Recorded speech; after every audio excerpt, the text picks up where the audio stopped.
15 ऑगस्टला देशभर स्वातंत्र्याचा उत्सव साजरा झाल्यानंतर दुसऱ्याच दिवशी 16 ऑगस्टला भारताने नवा इतिहास रचलाय।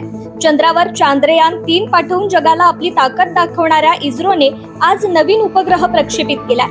हे मिशन नैसर्गिक आपत्तींची माहिती वेळेत उपलब्ध होणार आहे। तसेच उपग्रहाच्या माध्यमातून भूकंप, त्सुनामी किंवा इतर नैसर्गिक आपत्तींसारख्या पृथ्वीच्या हालचालींची माहिती मिळणार आहे।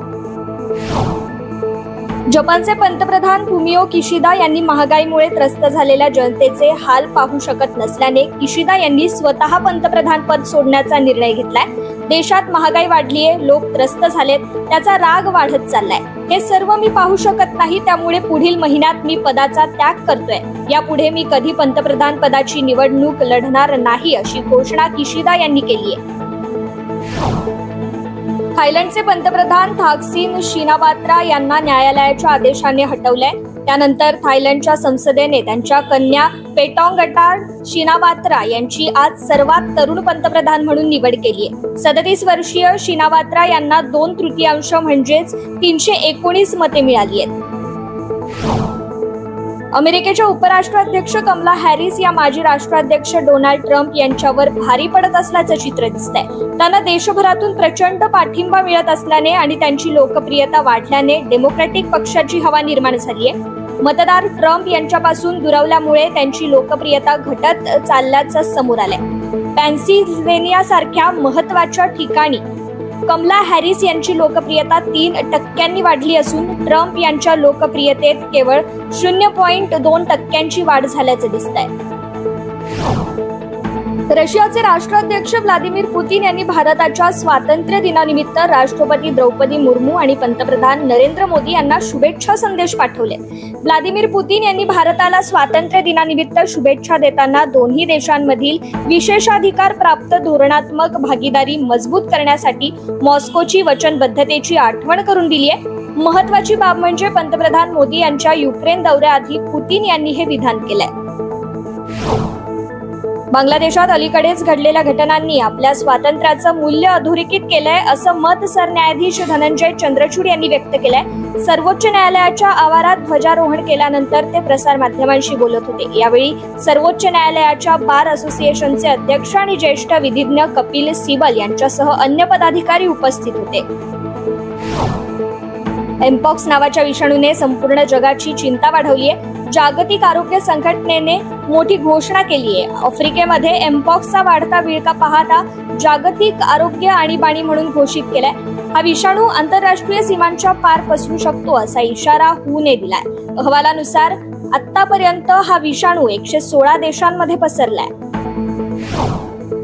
मंकीपॉक्स या विषाणूचा धोका जगभरात वाढलाय। हा धोका लक्षात घेऊनच जागतिक आरोग्य संघटनेने जगभरात हाय अलर्ट जारी केलाय। तसेच मंकीपॉक्सला वैश्विक संकट असं देखील जाहीर करण्यात आलंय। मागील काही दिवसांपासून हा आजार आफ्रिकन देशांमध्ये पसरत असून आता या आजाराने डोकं वर काढलं असून पाकिस्तानमध्ये मंकीपॉक्स या आजाराची पहिली केस समोर आली आहे। भारतासाठी ही अतिशय चिंतेची बाब आहे। फ्रान्सच्या ईशान्य प्रदेशातील म्यूर्थ एट मोसेले येथे बुधवारी दुपारी 2 राफेल लढाऊ विमाने हवेत धडकली आहेत। दोन्ही विमानांची टक्कर होण्याचं कारण अद्याप समजू शकलं नाही। हा अपघात ईशान्य फ्रान्समधील कोलंबे ले बेलेस शहरात घडल्याचं अधिकाऱ्यांचं म्हणणं आहे। स्थानिक प्रशासनाच्या म्हणण्यानुसार अपघाताच्या कारणांचा अहवाल लष्करी अधिकारी काही दिवसातच सादर करतील। काल उशिरा झालेल्या 5.7 रिश्टर स्केलच्या भूकंपानंतर आज तैवानच्या पूर्वेकडील शहर हुआलियन पासून 34 किलोमीटर अंतरावर 6.3 रिश्टर स्केलचा भूकंप झालाय।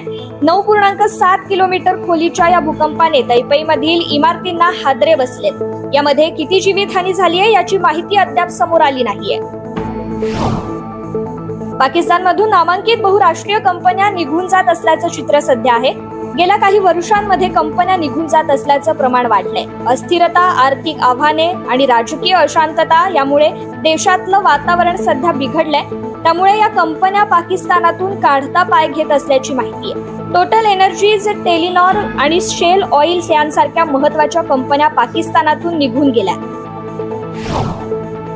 भारतीय निवडणूक आयोगाने अखेर जम्मू आणि काश्मीर तसेच हरियाणा या 2 राज्यांच्या विधानसभा निवडणुका आज जाहीर केल्यात।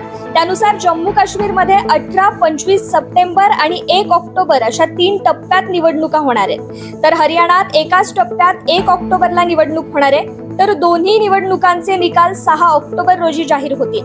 निवडणूक आयोगाचे मुख्य निवडणूक आयुक्त राजीव कुमार यांनी ही घोषणा केली आहे।